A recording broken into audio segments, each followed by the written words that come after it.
بتائیے گا کہ آج آپ نے عمران خان کے انداز میں گفتگو کی ہے کمرہ عدالت میں.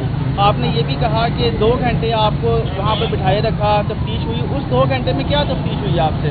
بس انہوں نے یہ جو DIG تھے اور ایک وہ کیا ہوتی ہے SSP انوش تھی, یہ اس میں تھے, اور میرے خیال میں اور کوئی ایجنسیز کے لوگ بیٹھے تھے. تو ہم وہاں گئے تھے, وہاں لکشمی چوک کون سا ادھر کون سی جگہ DIG آفس گئے تھے جہاں انویسٹیگیشن ہوئی تھی. تو انہوں نے کہا کہ آپ ادھر تھیں. میں نے کہا نہیں, میں 9 مئی کو کور کمانڈر کے گھر کے باہر نہیں تھی. تو انہوں نے کہا ہم نے آپ کی تصویر دیکھی ہے. میں نے کہا آپ مجھے دکھا دیں تصویر. میں نہیں تھی وہاں پہ. ہاں میری بہنیں تھیں اور باہر تھی, اور لوگوں کو بلکہ کوئی جانے کی کوشش بھی کسی نے کی تو انہوں نے ان کو روکا تھا. تو یہ تھی, تو میں تو تھی نہیں. تو آپ نے میرے اوپر جولائی میں FIR ڈالی تھی یہ والی. تو بس انہوں نے یہ 2 سوال پوچھے, اور میں نے کہا کوئی اور سوال ہے تو آپ ہمارے سے پوچھ لیں. انہوں نے پوچھا بھی کچھ اور نہیں, اور انہوں نے کہا کہ آپ اپنا فون نمبر دے دیں. DIG نے کہا. میں نے کہا آپ نے ہمارے ماشاءاللہ سارے فون ٹیپ کیے ہوئے ہیں, تو یہ کیسے ہو سکتا ہے آپ کے پاس ہمارا فون نمبر نہ ہو. لیکن اگر آپ کہتے ہیں تو ہم آپ کو اپنا فون نمبر دے دیتے ہیں. تو اس پہ وہ مسکرائے تھے, اور بس یہ ٹوٹل انویسٹیگیشن تھی.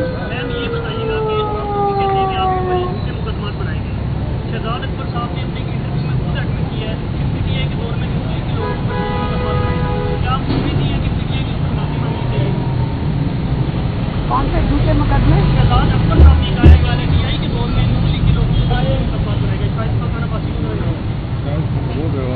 مجھے تو نہیں پتا کس چیز کی بات کر رہے ہیں.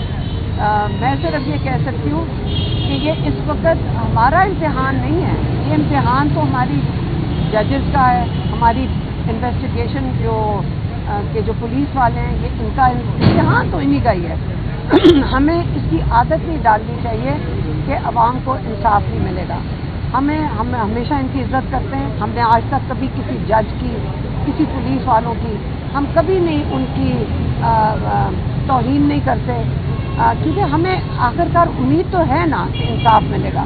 تو انشاءاللہ دیکھیں, ایک ہوتا ہے مقدمہ بنانا, ایک ہوتا ہے اس کو چلانا. اب 1.5 سال سے ان کے اوپر بھی بڑی مجبوری ہے, پولیس والوں پہ یہ چلانے کی کوشش کر رہے ہیں. وہ کہتے ہیں ہمیں اوپر سے آرڈر آتے ہیں. تو انشاءاللہ یہ سسٹم ختم ہونا چاہیے. میڈم یہ بتائیے گا کہ عمران خان کے کیسز کا 10 جولائی تک عدت کیس کا فیصلہ ہونا ہے. 12 جولائی تک. تو کیا آپ کو لگتا ہے کہ 12 جولائی تک یہ فیصلہ ہو جائے گا؟ کیونکہ حاول مانکا نے اب اسلام آباد ہائی کورٹ سے رجوع کر لیا اس پر سے. ایک تو یہ میں بتا دوں, عدت کا آپ کو پتہ ہے کوئی کیس نہیں ہے, لیکن حالات دیکھیں کتنے ان کے لیے خراب ہو چکے ہیں کہ عدت جیسے کیس کو جو پوری دنیا دیکھ رہی ہے, اس کو ان کو گھسیٹنا پڑ رہا ہے جب تک القادر میں سزا نہ دے دیں. کیونکہ اصلی مقصد کیس نہیں ہے, کہ کیسز میں کچھ نہیں ہے. یہ صرف ان کا مسئلہ یہ ہے کہ انہوں نے یہ کیس کھینچنا ہے جب تک القادر میں عمران خان کو اور بشرا بیوی کو سزا نہ دے.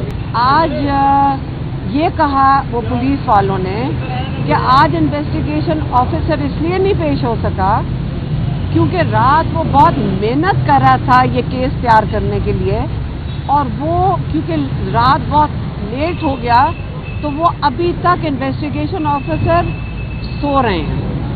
اس وقت آپ پھر یہ پلیز بتا دیں, پولیس نے ابھی جج کو کہا ہے کہ انویسٹیگیشن آفیسر سو رہے ہیں, اس لیے ہم ساروں کو جو بیل کے لیے یہاں پیش ہوئے تھے ان کو آج بیل نہیں مل سکتی. تو ہم نے جج صاحب کو یہ بھی کہا کہ یا تو وہ انویسٹیگیشن آفیسر کے اوپر کوئی ڈیڈ لائن ڈالیں یا تاریخ رکھیں کہ اس دن تک وہ نہ پیش ہوا یا اس نے اپنی انویسٹیگیشن نہ پیش کی تو وہ اس کو یا سسپینڈ کریں. مجھے نہیں پتا لاء کیا کہتا ہے, لیکن آخرکار اس کی بھی تو کوئی پیشی ہونی چاہیے, اس کی بھی تو کوئی سزا ہونی چاہیے کہ وہ اپنا کام ٹھیک سے نہیں کر رہا. ٹیکس پیئر اس کو پیسے دے رہا ہے کہ آپ کا انویسٹیگیشن کرے, جج کے سامنے پیش ہوں. تو اگر وہ ٹیکس پیئر کے پیسے کے اوپر چل رہا ہے تو اس کو اپنا کام کرنا چاہیے, اور اگر نہیں کر سکتا تو اس کو یا تو نوکری سے نکال دینا چاہیے, یا جج صاحب کو ہم نے کہا یا اس کو جیل بھیج دیں یا ہمیں جیل بھیج دیں. کیونکہ جج صاحب نے پوچھا کہ کیا آپ کا خیال ہے میں یہاں انصاف دینے آیا ہوں, یہ اس لیے تو نہیں میں بیٹھا کہ آپ کو جیل میں بھیجیں.